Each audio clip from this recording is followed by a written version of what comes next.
Federal Executive Council FEC approves proposed 2025 to 2027 medium-term expenditure framework and fiscal strategy paper.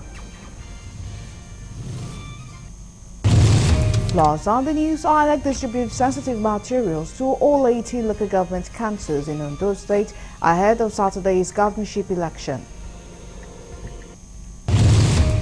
From the international scene, Britain's head of state, King Charles III, turned 76, still in grip of cancer treatment, but with his passion for work undimmed by what his son and the heir Prince William called a brutal year.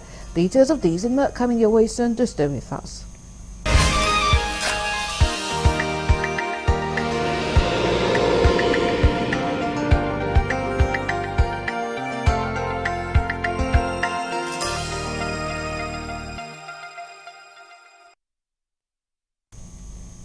Many thanks for joining us at this time. Now, details of the news.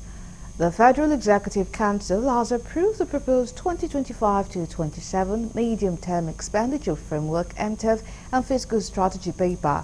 The document, which will be promptly sent to the National Assembly for considerations and approvals, is projecting for the budget size of 47.9 trillion naira in 2025. The Minister of Budget and Economic Planning, Atiku Bagudu, hinted this while briefing State House correspondents on the resolution reached at the meeting at the Federal Executive Council, which was presided over by President Bola Tinubu. Bagudu said, aside proposing other conservative variables and fiscal objectives for 2025, the document also includes the need to amend the Petroleum Industry Act in order to align with the current realities. 2025-2027 medium-term fiscal framework, which include an oil price benchmark of $75 a barrel for 2025, oil production of 2.06 million barrels a day, as well as an exchange rate of 1,400 naira to a dollar, and GDP growth of 4.6%.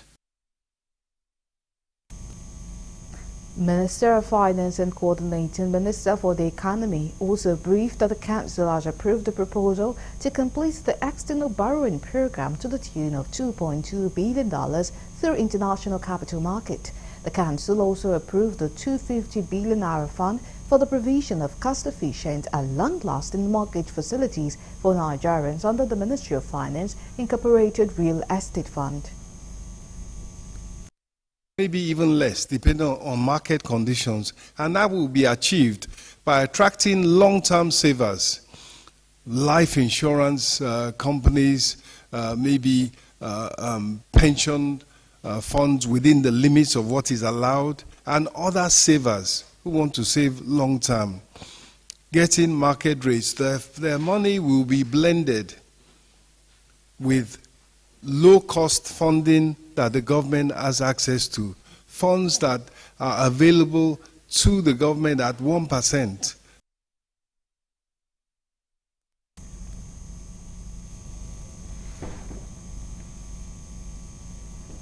The Independent National Electoral Commission on Thursday distributed sensitive materials to all the 18 local government councils in the state ahead of Saturday's governorship election. The exercise was done in the open glare with representatives of security agencies, agents of political parties, members of civil society groups in attendance. Correspondent Kolojo completes the story. The sensitive materials had arrived in Akure, the state capital, on Monday and kept safely at the Akure branch of the Central Bank of Nigeria. In line with the schedule for the election, the Independent National Electoral Commission today distributed the materials to all the 18 local government councils in the state. The exercise, which took place at the premises of the Central Bank in Akure, Ondo State capital, has in attendance representatives of the security agencies, party agents, local observers, among others.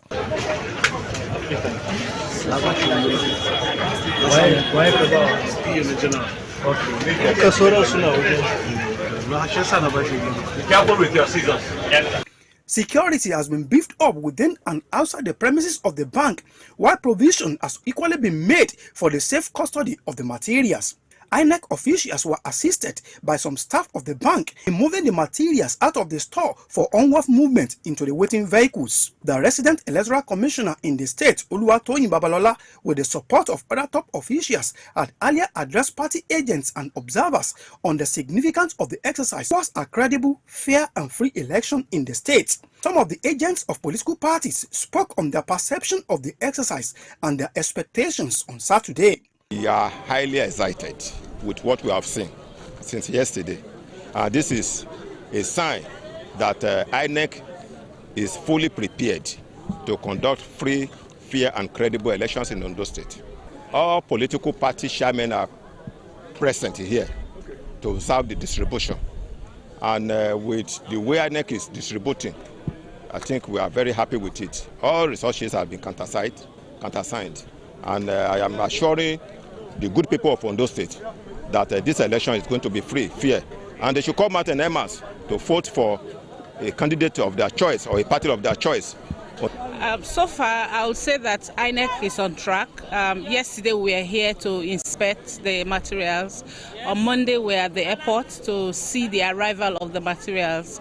And we are here also now to see the distribution of the sensitive materials. So far, so good. I was privileged to have heard the team lead for the election logistics support team.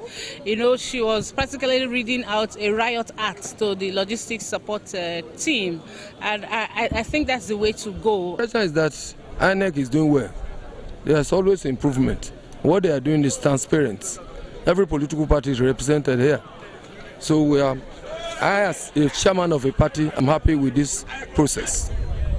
Not only that, the resident electoral commissioner in the state, Oluwatoyin Babalola, assured parties and eligible voters of the neutrality of the commission. We started distribution this morning. We have distributed to the farthest local government. They have taken their ballot paper, they have collected their beavers, they have collected their result sheets, and they have left. The farthest local governments have left. I mean Ilaje, Eseodo, Okitipupa, and Irele. And also all the Akoko axes, they have left, or Wanose are about to leave now. And Ondo East, Ondo West, Idore, Ifedore, they are loading. Did you encounter any form of challenges while distributing? No challenge at all, because we are prepared ahead of time. We had a schedule, a worksheet, how we want the sharing to be. So, and we're not doing local government by local government. With this development, the stage seemed to have been set for the conduct of the governorship election in Ondo State come Saturday. From the premises of the Central Bank in Akure, Kunle Ojo, Galaxy TV. And still on Ondo State election, folks suspected to be working for a permanent party in Ondo State unleashed terror on leaders of People's Democratic Party in Idori, killing about 2 people and macheted several prominent leaders in the Kokorich community. Galaxy News correspondents discovered that Idori, being the base of PDP Deputy Governor candidate Festy West and the state chairman of APC, Engineer Ade Adetimenyi, are one of the flashpoints for the coming gubernatorial election. The struggle for supremacy in the town for the coming election has garnered momentum, and political gladiators in the communities have resorted to sneak attacks on supposed opponents. Among those that are currently receiving medical treatment at an undisclosed medical center are Tumba Deniye, Uche Ebenezer, and Akinduro Wilson.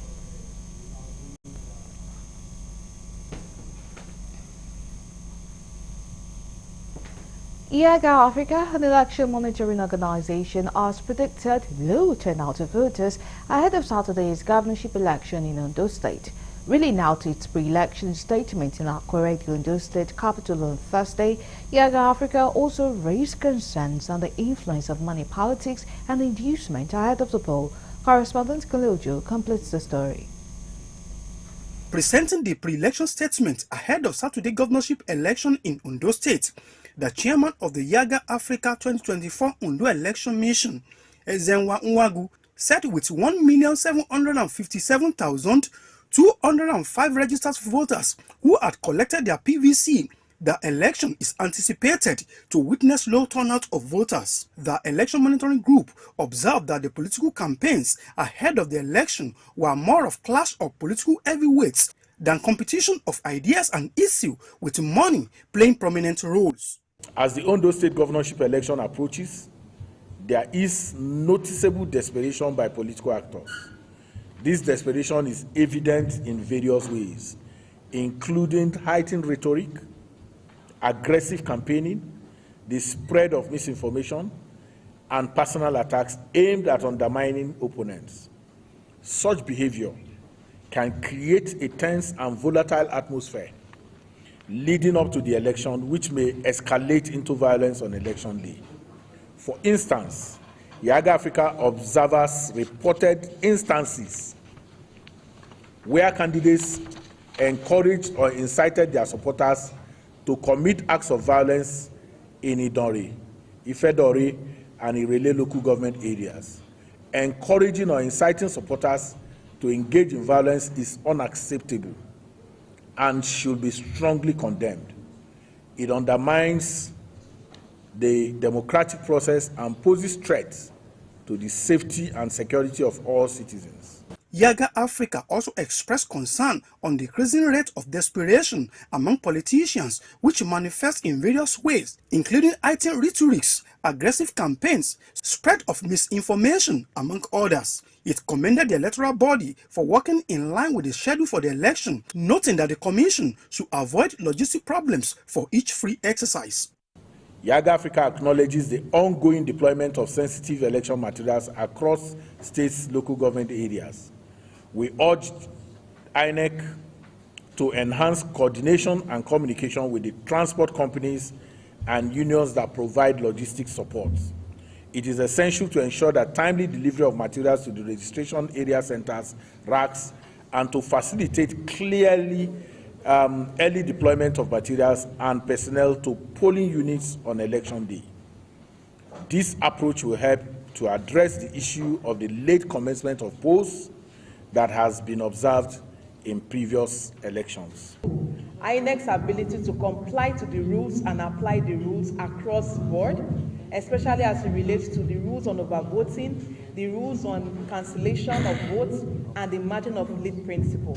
Those are important integrity questions as it relates to the process. And that test, for us, is not a test designed or developed by Yaga. These are integrity tests used to assess elections across different parts of the world. The process is checked, and then the result management and the final declaration. That is how you assess elections across board.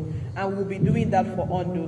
Yaga Africa call on voters in Ondo State to encourage peaceful behavior, discourage violence or intimidation, and report any suspicious activities to appropriate authorities.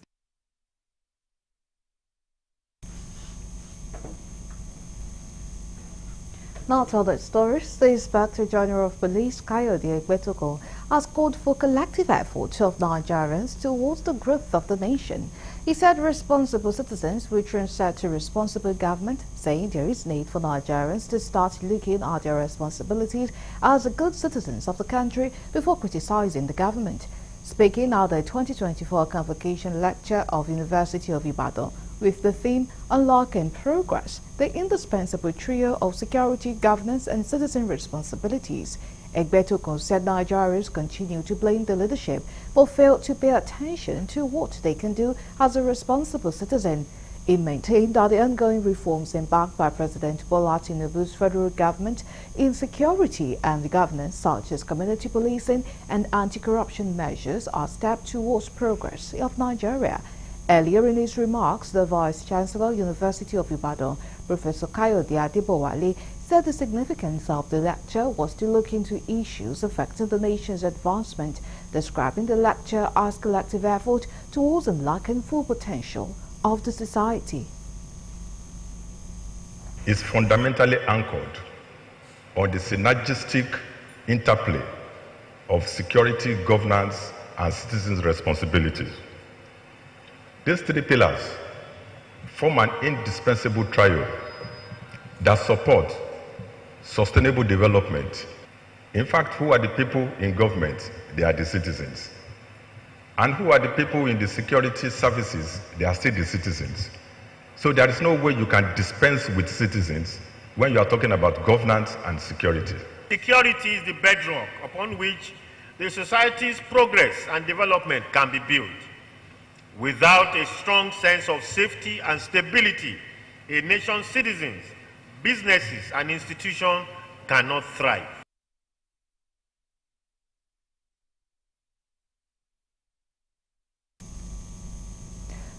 You're still on to the news on Galaxy TV. Coming up next.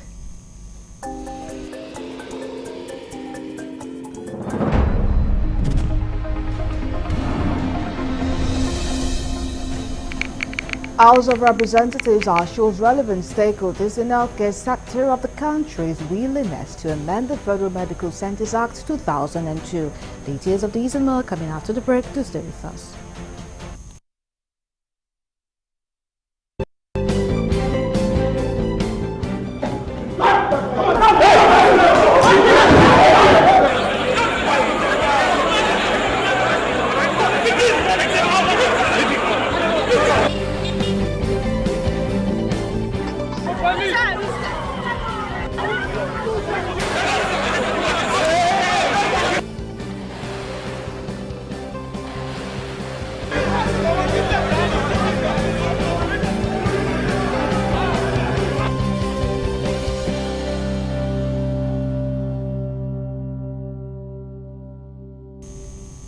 We are glad to have you back. Now for more updates and latest news, please visit our website www.galaxytvonline.com. Connect with us on our X handle at Galaxy TV. Subscribe to our YouTube channel, youtube.com/Galaxy TV Views. You can follow and interact with us on our Facebook page, facebook.com/Galaxy TV. Remember to follow and tag us on our Instagram page at Galaxy TV. Our social media platforms are user-friendly and can always accommodate your live updates and comments, as you can easily scan our IG QR code.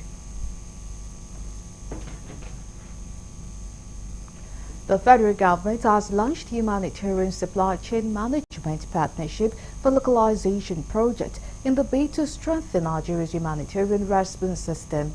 According to Vice President Kashim Shettima, the initiative, which aligns with the Nigeria Localization Framework, seeks to empower local actors and leverage local resources to address the country's growing humanitarian needs. Speaking on Thursday when he launched the initiative in Abuja, the Vice President, who was represented by the Deputy Chief of Staff to the President, Office of the Vice President, Senator Ibrahim Hassan Adejia, said climate change coupled with global economic crisis has deepened the nation's complex humanitarian situation. VP Shettima announced our President Bola Tinubu has approved the establishment of a new disaster relief fund. Earlier, Special Assistant to the President on Special Duties, Emergencies and Logistics, Office of the Vice President, Mohammed Ahmed, noted the importance of a collaborative approach to humanitarian aid. Her NEPAD Foods Institute's Project Director, Mitsuko Mizushima, said the initiative is focused on local engagement, pointing out that this project is designed to give local people a seat at the table. Also, the Chief Advisor and Coordinator of the Government of Borno State on Sustainable Development, Partnership and Humanitarian Support, Dr. Mairo Mandara, said localization means responding to the needs of the people. At the heart of our gathering today lies a crucial recognition: the Nigeria Localization Framework. Established in 2019, this framework was designed to ensure effective aid delivery, with national and local institutions leading in the decision-making process. The importance of this cannot be overstated. Localization is not merely about placing local actors at the center of the humanitarian effort. It is the key to a more inclusive, resilient future for Nigeria. I think this is essential. The localization agenda is an essential element of sustainability of anything. Everything has to be grounded in the ability of the people and the government to move it forward. So for me, this is no-brainer. This is something that is long overdue. What I hope to see at the end of this is that everything that happens in Nigeria is driven by the Nigerian people. themselves. So if it is development, the Nigerian people from the grassroots define what they need. I think that, as you may know, localization is a topic that's really in the strategy of many of the international organizations as they shift the responsibilities to the organizations that are closer to the activities. And so USAID is very interested really in looking at how Fritz Institute, which is our specialty, is supply chain management. I think that's a really good question because it was a very engaging panel. The panel raised some really key things in terms of next steps. And key to that is ensuring, first of all, that we're engaging all actors within that ecosystem, within the humanitarian supply chain ecosystem, because it's the only way that we get real buy-in. We talked about government really being the agency to take it forward in terms of the discourse. Government doesn't necessarily have to be the doer. Now, to the story teased earlier, the House of Representatives has assured relevant stakeholders in the healthcare sector of the country's willingness to amend the Federal Medical Centers Act 2002 and to give accelerated passage to the 16 bills seeking to establish new federal tertiary health institutions across the Federation. Speaker of the House, Tajuddin Abbas, gave the assurance in Abuja at a public hearing on 16 bills aimed at establishing one health institution or the other in each state of the Federation, organized by the House Committee on Health Institutions. Chairman of the House Committee on Health Institutions, Amos Megaji, expressed concern that migration of health workers from Nigeria to other countries in search of greener pasture poses significant challenges to the nation's healthcare system. Government must pay serious attention to the concept of PPP in running public health service facilities as a way of improving funding and quality of care. Federal tertiary institutions shall be encouraged to, within the prescription of relevant extant law, operate PPP in provision of healthcare services and programs. The establishment of the college will further boost economic activities of the area where it is sited. The migration of health workers and the epidemics and their emerging trend underscore the need for Nigeria to have enough and an efficient health workforce that will be readily available when there are any health emergencies. More recently, there has been an enormous migration of doctors, nurses, and other health workers in search of greener pasture in other countries, leaving Nigeria's health sector severely understaffed. The need to reposition the healthcare sector to meet numerous emerging challenges is critical to its improvement. Minister of Health Professor Ali Pate, who also attended the hearing, said the ministry has no objection to the proposed establishment if they are based on merit. On his part, the president of the Nigeria Medical Association, Bala Mohammed, who was represented by Benjamin Oluwatosin, while commending the sponsors of the bill for their foresight, made suggestions on the best way to strengthen existing health facilities in accordance with global best practices. The establishment of this medical center is long overdue in Jigawa State. With a population of over 5 million people, lack of federal medical center forcing residents to travel long distance for quality health, this amendment will address the healthcare disparities in the region. The present 10th House of Representatives, at its inception in 2023, set out for itself a legislative agenda whose implementation would surely bring about tremendous improvement in the living standard of our citizenry. And if you closely look at those admission requests, over 8,500, they have a JAM requirement at that time of 205 O-level credits. But we can take only 150. Where are we going to leave those young Nigerians that have JAM of 200 and O-level results of physics, chemistry, biology, English, maths? Are we throwing them on the streets?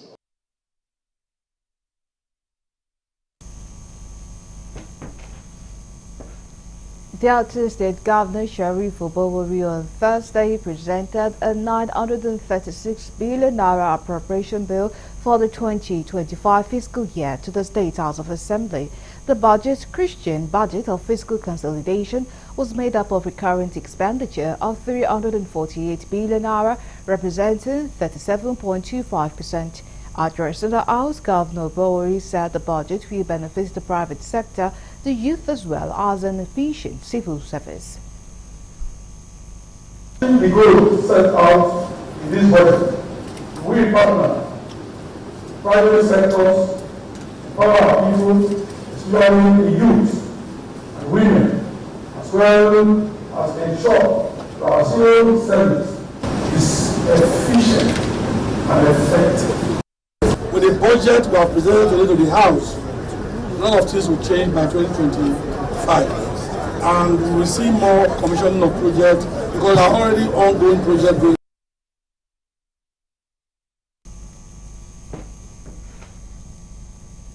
And not to health stories. As part of efforts to eradicate the world from diabetes, the National Eye Center Kaduna has organized a sensitization program and free testing for individuals.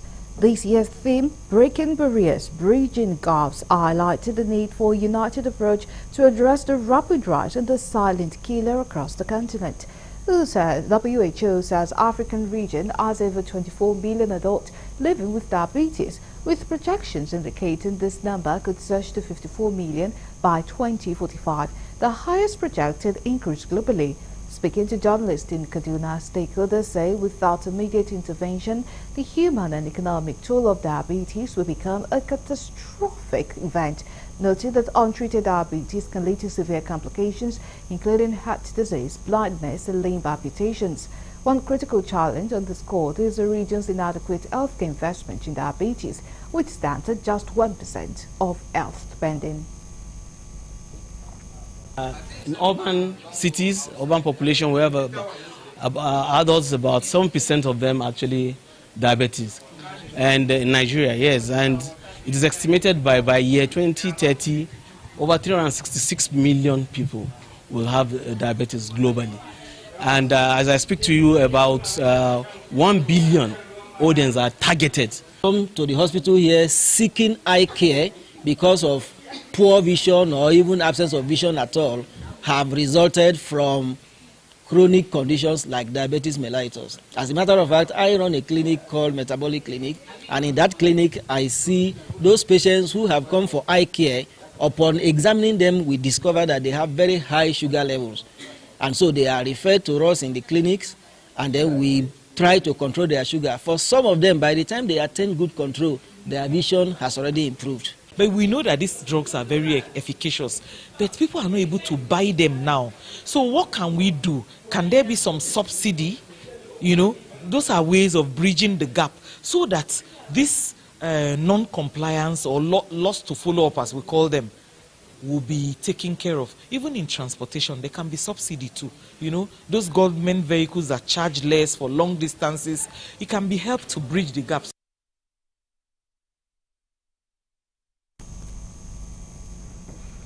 Now to other stories.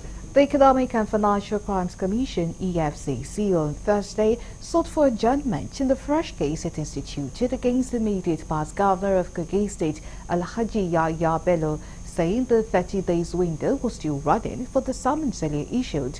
The EFCC, however, admitted its co-defendants Umaru Richa and Abdusalam Ihudu to bail and prayed the court for extension of time for the first defendant to appear.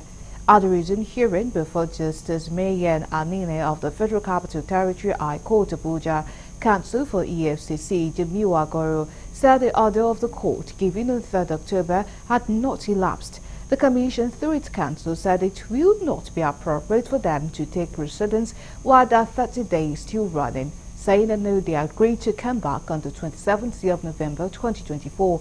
He also noted that the 28th of November date earlier given was not convenient for the prosecution counsel.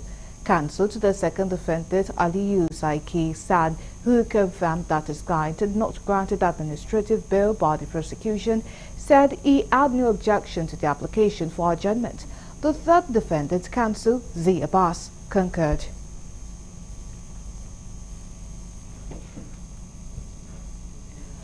Ogun State Government has declared Friday, November 15, a work-free day for both civil and public servants in the state. This was contained in a circular signed by the head of service, Kehinde Onasonya, on Thursday.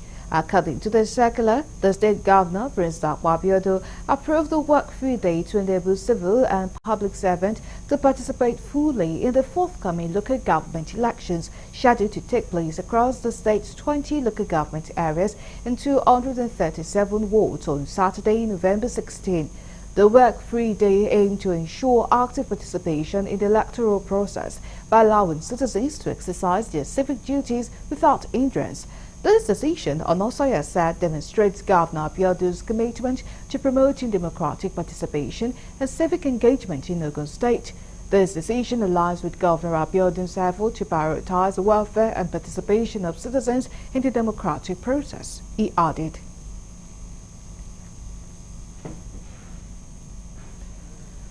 The Oyo State Rapid Response Team, RRT, has confirmed 4 deaths linked to a suspected Lassa fever outbreak in Shaki West local government area of the state.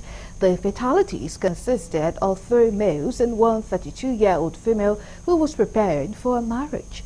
The State Commissioner for Health, Dr. Oluwaseyi Ajetumobi, had earlier tasked the Oyo State Rapid Response Team to Shaki following numerous calls from Shaki West local government reporting an outbreak that has led to a number of deaths. The team, consisting of the Director of Public Health, the State Epidemiologist, State Disease Notification Officer, DSNO, State Laboratory Focal Persons, representatives from WHO and Red Cross, as well as the PHC Coordinator of Shaki West and the Local Government Area DSNO, embarked on a comprehensive investigation to the scene of the incident. Background information gathered that one of the apprentices at the hospital, who had returned from Iwajowa and fell ill about 2 weeks before the incident, was suspected to have introduced the infection. She likely transmitted it to her co-workers and the hospital owner. 3 of the deceased exhibited typical symptoms of Lassa fever, including craniofacial bleeding, while the hospital owner showed fatigue and self-medicated with antimalarials and antibiotics. His condition only prompted hospital admission when his self-treatment failed. After 2 years of collaborative effort, Stakeholders Democracy Network, SDN, and the Rivers State Ministry of Youth Development have launched a comprehensive youth development policy. The policy aimed to address the needs of young people in the state with a focus on inclusivity, accountability, and good governance. Speaking during a brief handover ceremony in Port Harcourt, the SDN project officer under the governance pillar, Christiane Ebinabo, described the policy as a significant milestone. Executive Director of Community Resource Development, Franklin Nelson, emphasized the importance of policy implementation. I believe that we would not just end up having a youth policy in the state and it's not going to be left on the shelf. We believe that it would also speak, to every youth. This policy would find full expression in the life of every youth in the area of growth and development. Good thing and inspiring thing for us about this policy is that it has explored key thematic areas. We know how policies are in Nigeria, how that it's okay, it's easy to develop policies, but like she said, we want this policy to be implemented because it covers almost everything that every youth needs to get to the next level in life. And we are sure, confident in what the commissioner stands for and what the executive governor stands for, that this policy will not remain in the shelf. It will be one of the shopping documents that will be used to harness and increase, the welfare of youth in the state. Responding, Rivers State Commissioner for Youth Development, Dr. Chizum Babde, lauded the new youth development plan as a game changer for the state. This game changer, this preparedness plan, from planning for the youth to planning with the youth, this is actually what we have been craving for. This is actually what we have been yearning for. This is actually what the youths of River States and even other states would need at this very precarious time. A direction policy, a direction program that will guide activities, program and policies of states. Special Advisor to the Benue State Governor on Security and Internal Affairs, Joseph R., has engaged the services of ex-servicemen and women from the military, the police and the paramilitary to help curb crime and criminality across the state. The Security Advisor on Internal Affairs, who expressed the state government's desire to tackle crime in the state, said the veterans have been co-opted into Benue State Civil Protection Guard as zonal and local government commanders to bring in their wealth of experiences to strengthen, instill discipline and foster professionalism. He made this known to newsmen after a brief workshop with the veterans, senior officers and operatives of Benue State Civil Protection Guard at the State Command Headquarters in Makodi, where he also disclosed the establishment of Civil Protection Guard Quick Rapid Response to curb cultism and other untoward activities as the citizens of festivities approaches. The Security Advisor, however, informed that the ex-servicemen will act as commanders at the zone and local government areas, while existing commanders will serve as operational commanders under the veterans for proper guardians and ethics of the job. The Benue State government has collapsed the two bodies, the Benue State Livestock Guard and the Benue State Volunteer Guard, into one entity called the Benue State Civil Protection Guards as first responders. We also have co-opted some retirees, some veterans of the military, police and paramilitary to also be commanders of the CPG. The essence is for them to instill that discipline that they knew over the years and also to support them both in tactics and professionalism. The Economic and Financial Crimes Commission has withheld the international passport of the former governor of Delta State, Ifeanyi Okowa. Okowa was arrested by the Anti-Graft Agency on November 4, 2024 over an alleged diversion of 1.3 trillion naira derivation fund. The 1.3 trillion naira amounted to a 13% derivation fund from the Federation account between 2015 and 2023. He was also accused of failing to render accounts of the funds, as well as another 40 billion naira he allegedly claimed he used to acquire shares in UTM Floating Liquefied Natural Gas. Okowa also allegedly bought shares of 40 billion naira in one of the major banks in the country, representing 8% equity to float the offshore LNG. A source privy to the matter, but not permitted to speak with journalists, said Okowa had been released since last week Wednesday after meeting his bail conditions. Several calls put through to EFCC spokesperson Dele Oyewale were not answered. He was also yet to respond to messages sent to him on the matter as at the time of filing this report. Speaking on his trial, Okowa described the allegations that he misappropriated 1.3 trillion naira oil derivation funds while in office as laughable and totally false.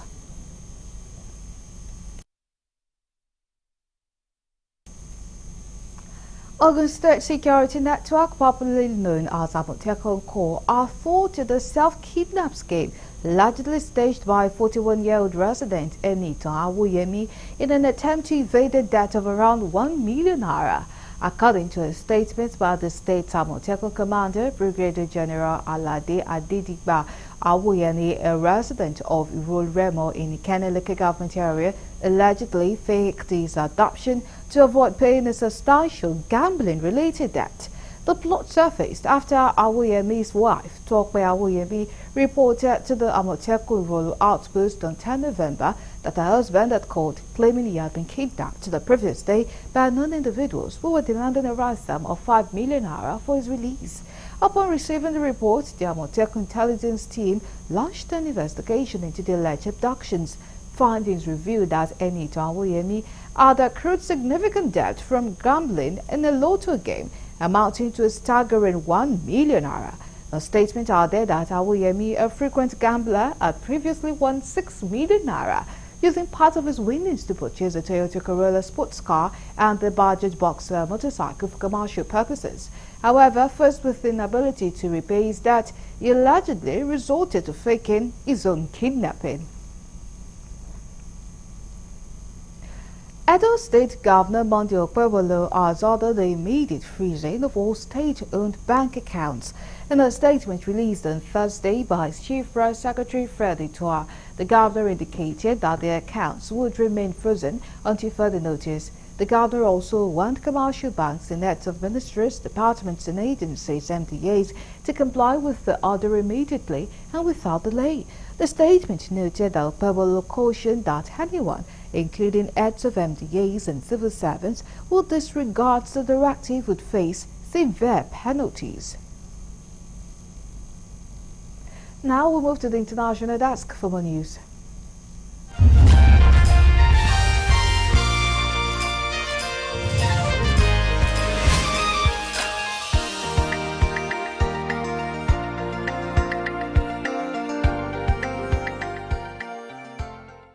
Hello and welcome to the foreign news. Britain's head of state, King Charles III, turned 76 today, still in the grip of cancer treatment, but with his passion for work undimmed by what his son and heir, Prince William, called a brutal year. Charles paused royal duties in February after he was diagnosed with an undisclosed cancer.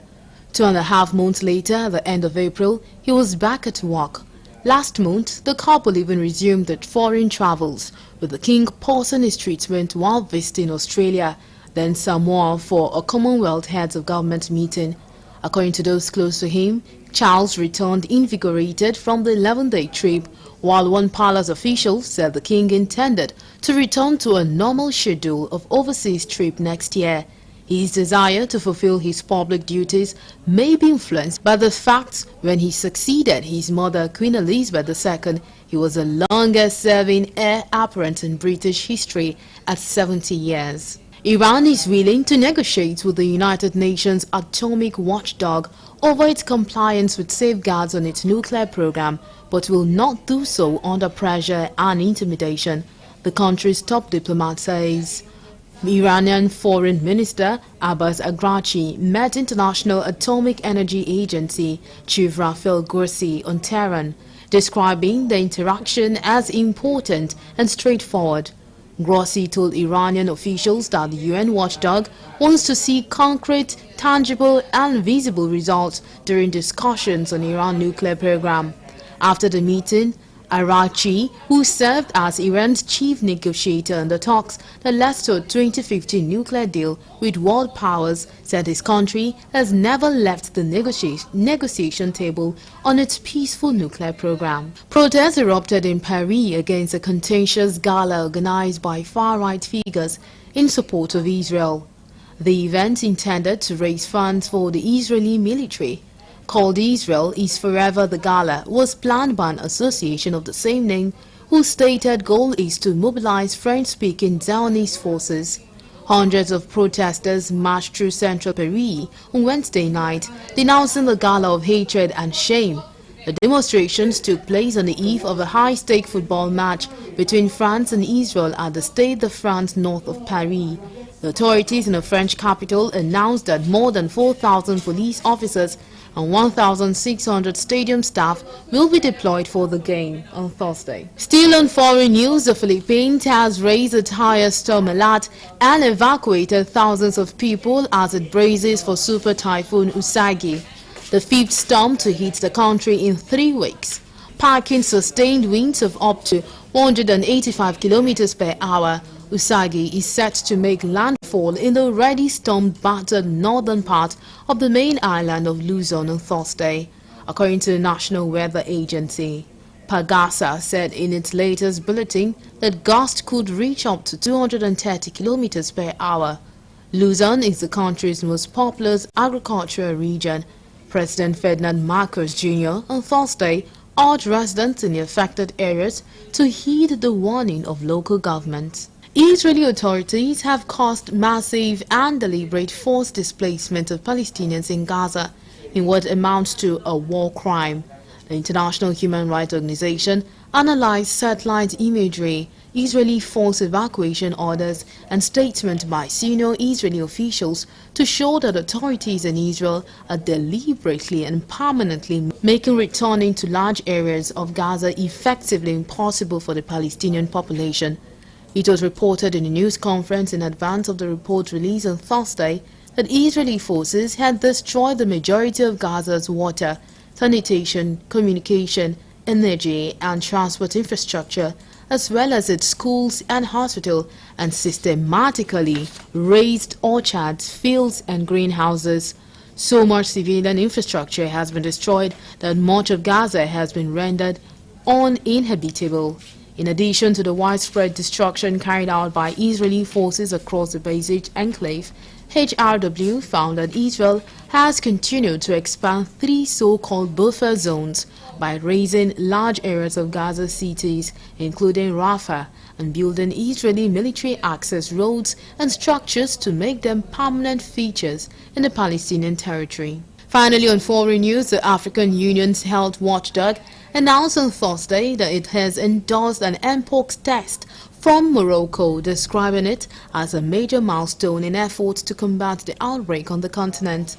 The announcement comes 3 months after the Africa Centers for Disease Control and Prevention, Africa CDC, declared the Mpox outbreak a public health emergency.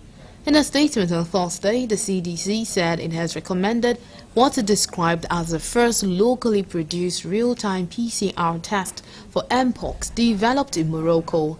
It explained that the test quickly detects pathogen DNA in blood, saliva or tissue, and that CDC approval highlighted its reliability and efficiency.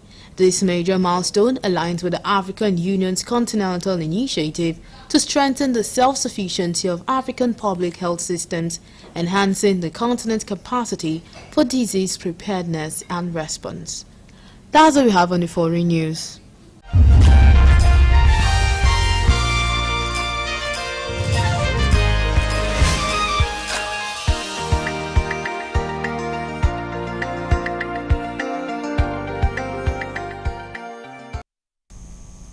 Coming your way next, entertainment news.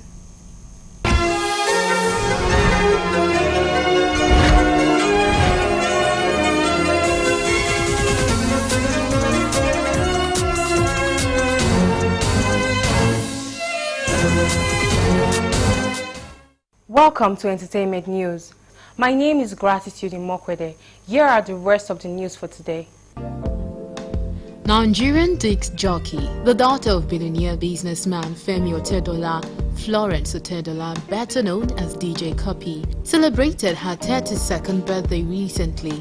The famous disc jockey, via her Instagram page, shared photos of her and her dogs, Fufun and Dundun, as she cheered on to turning 32.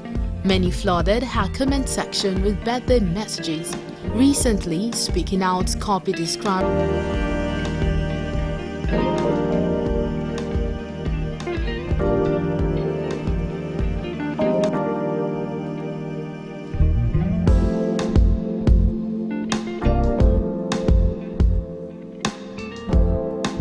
if there's one thing anyone can't deny about Nollywood actress Iyabo Ojo, is her unwavering love and support for her children, especially her daughter Priscilla. Taking to her Instagram page, the excited mother, who is gearing up for her daughter's wedding next year, revealed her daughter's impressive achievement in the entertainment industry, fashion and entrepreneurship. From the list, the 23-year-old started her acting career at 3, landing her first major role at 11 in Toyin Abraham's Jejeloye 2012. Since then, she has gone on to star in several movies like Beyond Disability, Silence, Twisted Twins, Victims, Okrika, The In-Laws, Beyond Words, and recently, All of Us. The youngster is undoubtedly making a mark in the fashion industry, as she has partnered with over 30 brands and has launched her fashion businesses.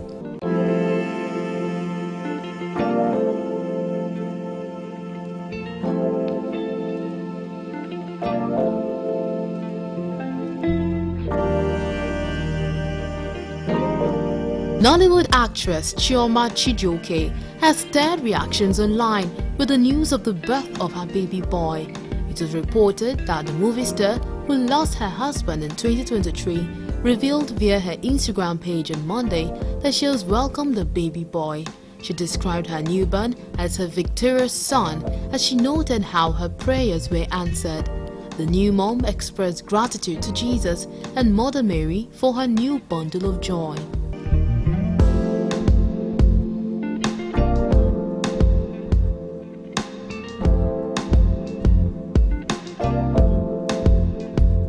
Israel Aloma DMW, the logistics manager to famous Nigerian international Afrobeat singer David Adeleke, professionally known as Davido, has received his United States visa.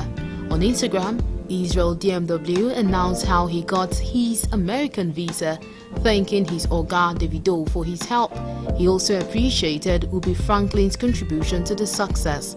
The controversial Israel assured Davido that he is forever grateful to him. Lovely reactions trailed the video as many praised Israel's DMW's loyalty to Davido.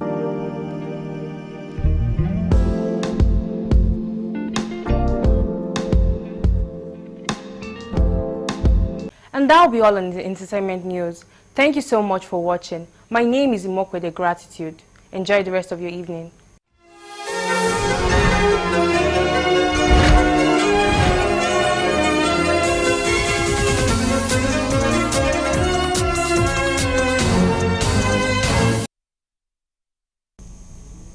And that is all we have for you. We thank you so much for watching. My name is Ireba Misalako. Goodbye.